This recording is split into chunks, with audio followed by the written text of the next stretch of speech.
Stole my thunder. Well, thank you all for coming, especially the practitioners. No offense to the academics, but it's really exciting. It's embarrassingly rare to talk to people who can actually use your research. So it's pretty exciting. All right, so here's the nonsense title. Let's talk about what we're actually going to do. We're going to compare and contrast two types of giving. The first we're going to call direct giving. So not like give directly where we're giving directly to recipients, but giving directly to a charity. So you think about having a donor, he sees a charity, the charity has sort of a bundle of characteristics, and the donor just looks at these characteristics, the problem that the charity has identified, their proposed solution, maybe their overhead, how they've reached out to them, and decides whether or not to give to the charity. So you can just mail in a check, go to the website, give some money. We're going to call that direct. A lot of charitable giving, though, doesn't happen in that sort of way. So as we know, a lot of charities are very proactive about reaching out to their donors in very creative ways. And a lot of that's what we're seeing this week. We're going to call a lot of this intermediated giving, where perhaps you're donating to a fundraising campaign, you're donating to a walk.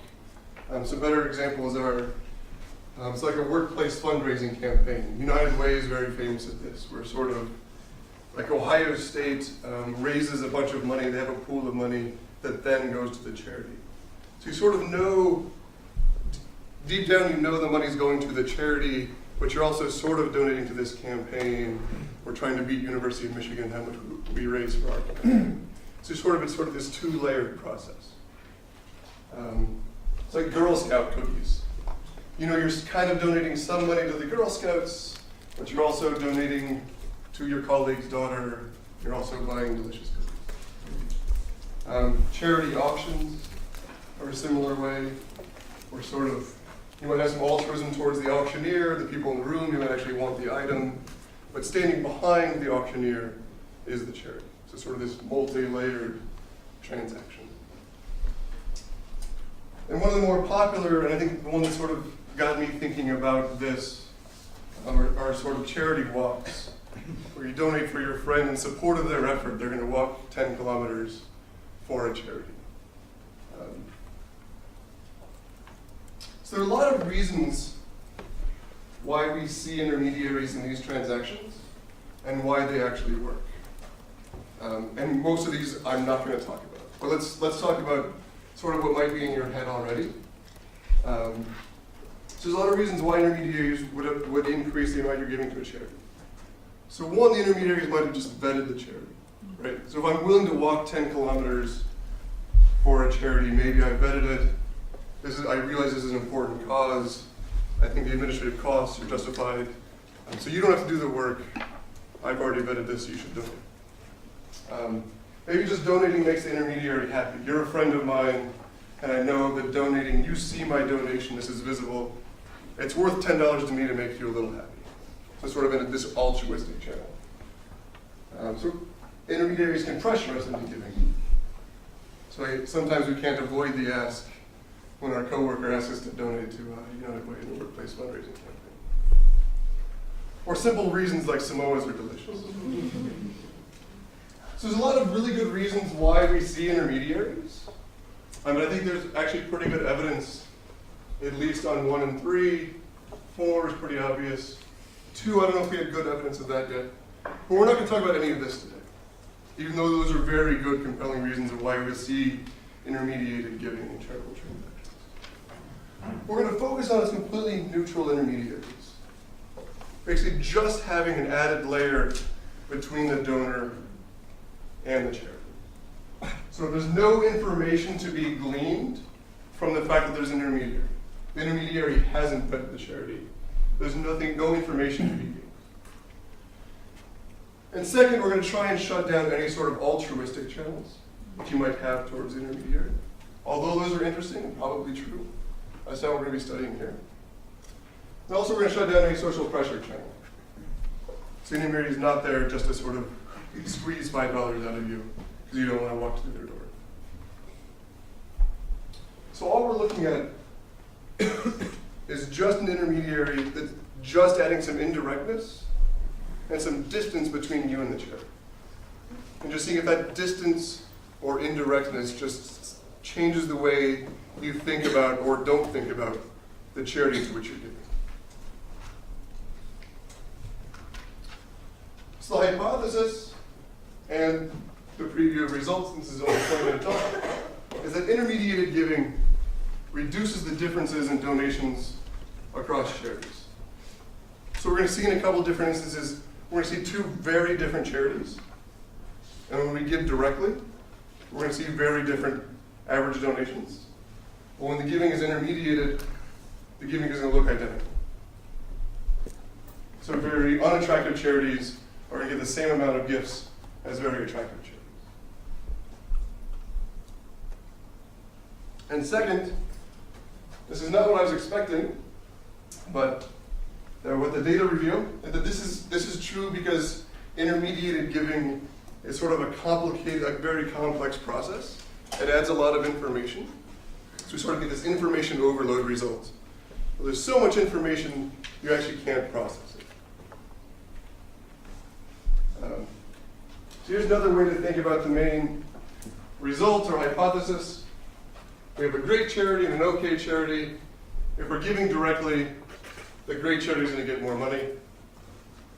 But in intermediated transactions, what we're going to expect and what we're going to see is that the two charities are now similarly supported.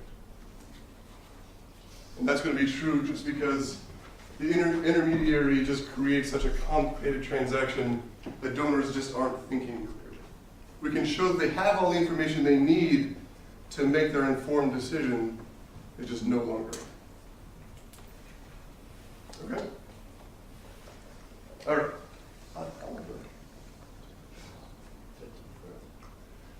All right, so here's study one. This is going to be a very simple, quick experiment.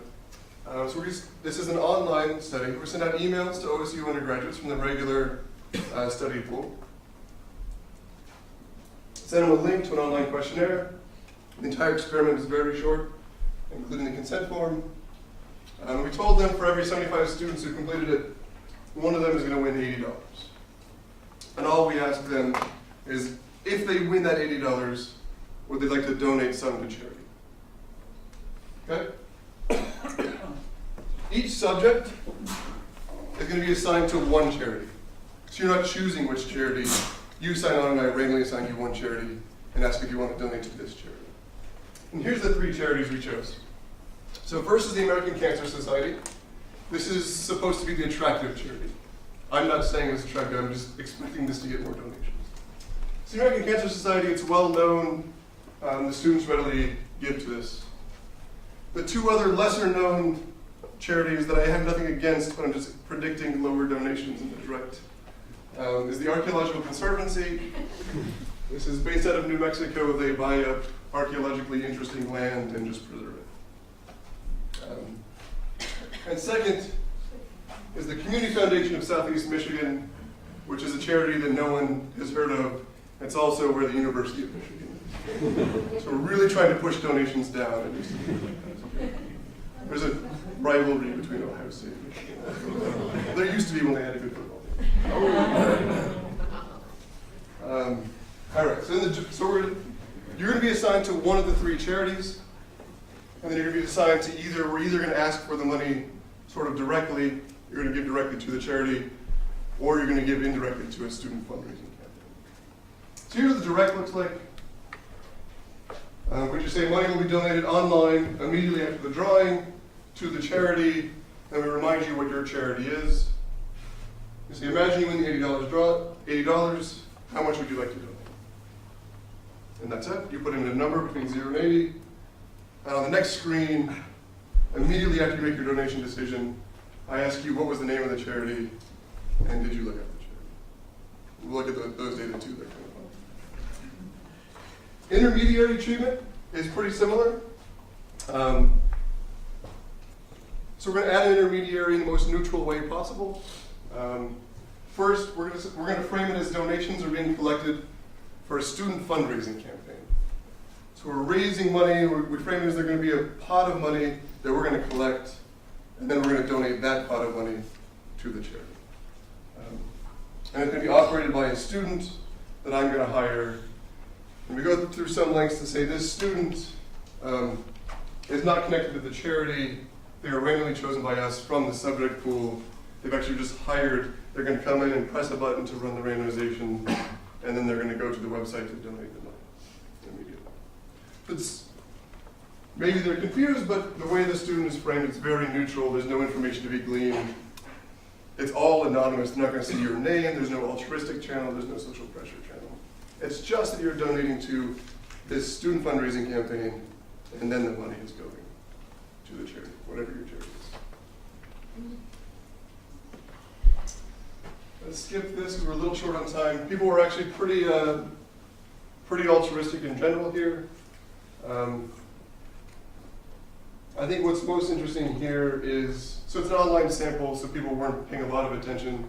57% can recall the name of the charity, and it actually wasn't different for those who donated and those who didn't. So people who donated immediately afterwards, I asked them what the name of the charity was.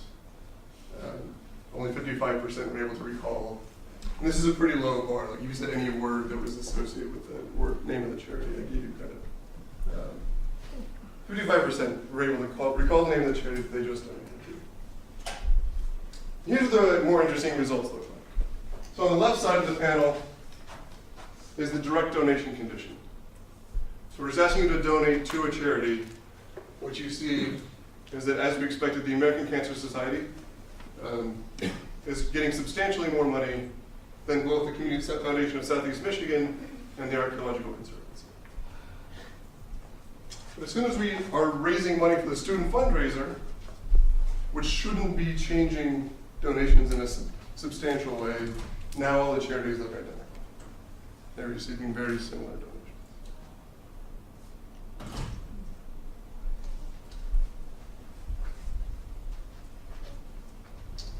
So the first question you would ask is, are they just confused? Is this intermediary thing actually just, there's so much going on, they don't even know what the charity was. So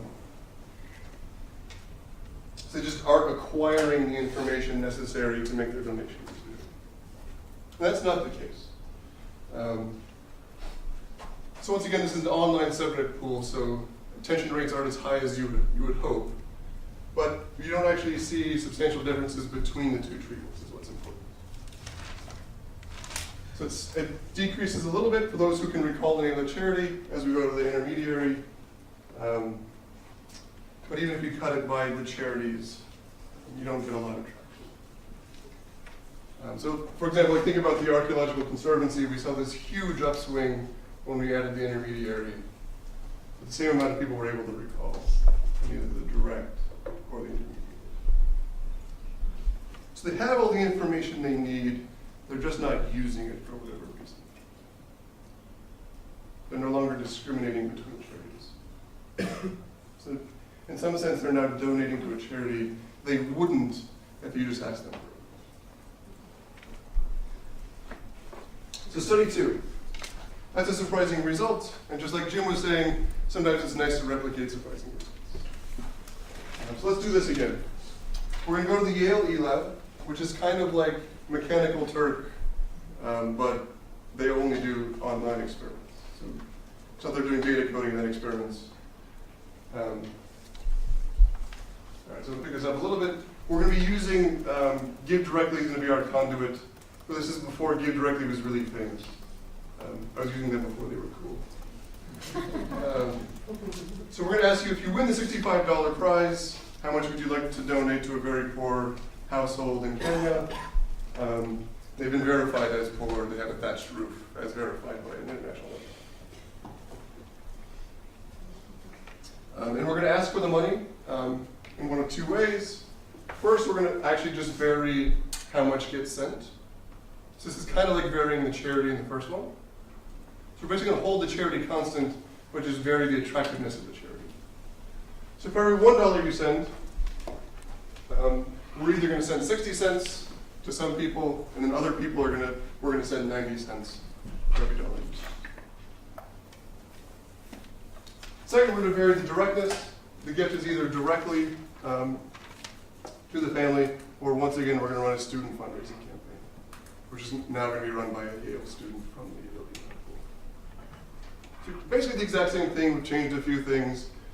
We're now holding the charity constant, just changing the attractiveness, but kind of a replication.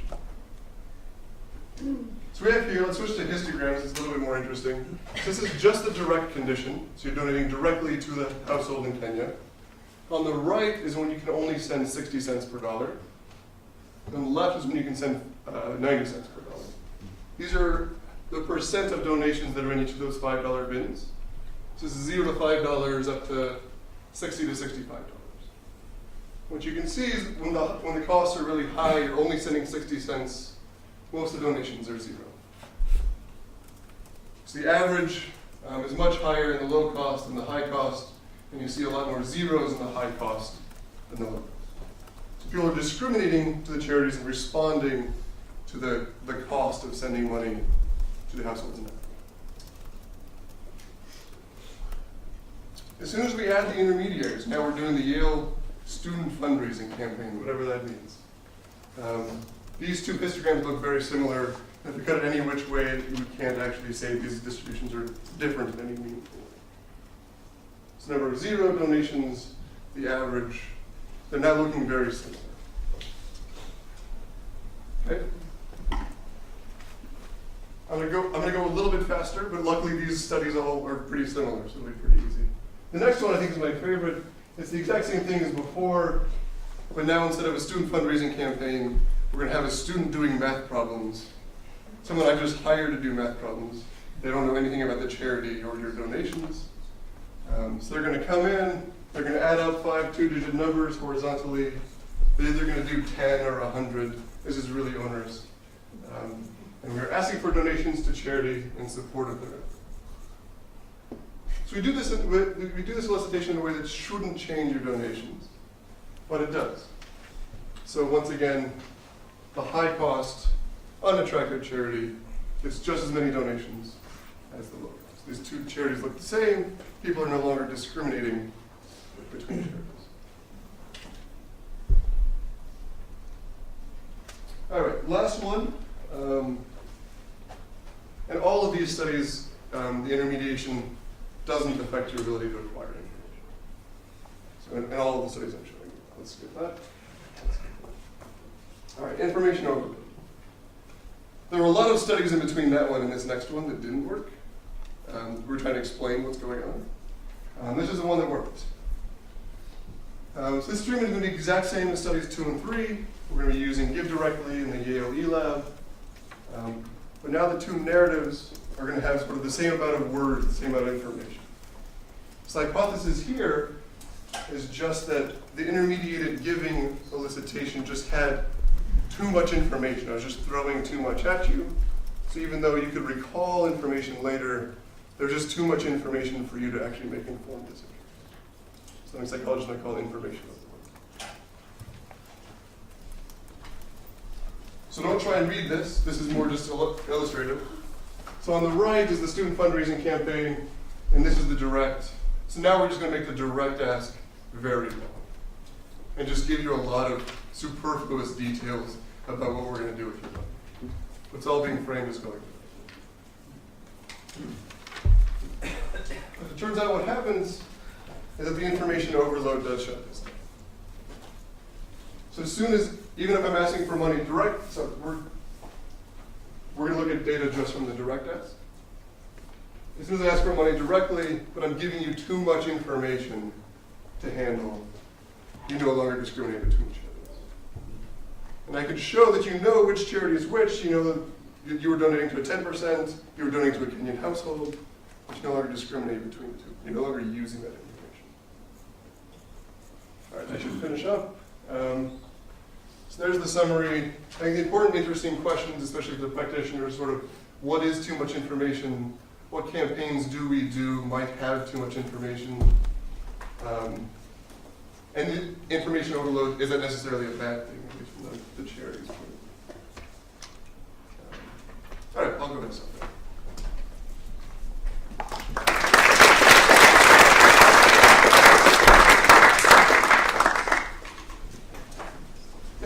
Can I go back to the first study? Yes. Please. You're not a Michigan fan, are you? I am. I'm an alum. So. we won't take that. Anyway,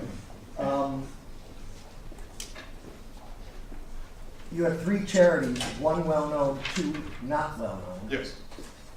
And my assumption, I'm projecting myself, if I were a student, and a student asked me about a charity I never knew about, Yes. I would assume the student organization had vetted it, so that I wouldn't take the student group as a neutral intermediary. I would Yes. take them as a valued partner in the process. So what I took away from at least that first study, and I'm a practitioner, Yes. is if I've got a relatively unknown charity, use a highly respected intermediary is going to get me raise the response rate, whereas if I've got a highly known charity, the presence of an intermediary is probably going to cause somebody to say, well, what do they need the intermediary for? I know the message already. So I guess I'm questioning the neutrality of the intermediary. So I agree. So we tried to make it as neutral as possible. We told them they didn't vet it. This was randomly chosen students. But it still might be that they're sort of just assuming, because they see a student fundraising campaign, that someone is vetted. So I wasn't able to show you, we have data we're having people in an incentivized way tell us what they think the quality of the charity is in various ways. And what you do see is the intermediary does increase your belief in quality, but it doesn't sort of bridge the gap between the high charity and low charity. So you still have the information to be discriminating. The intermediary sort of increases that for both, but it doesn't bridge the gap, which you would need to explain. Right? Okay. Well, along the same lines, I wondered if in the case of the student fundraising campaign, in both cases you had Yale students or Michigan, Ohio State, excuse me, but your graph was in blue and gold, I must say. Amazing. The student, they might be wanting to help the students because it's a fellow student, and so could it be that they start paying less attention to the charities themselves, but more to help the student fundraising? So it might be that some people are confused, but in a lot of those, so in the math for charity, we tell you they're not even going to see the donations. They're just coming in and doing some math problems. Right. They don't know anything that's going. So that's a very possible channel in general. I think in some of these we did a good job of cleanly shutting that down. But in general, when you see student fundraising campaigns, this is definitely. All right, thank you.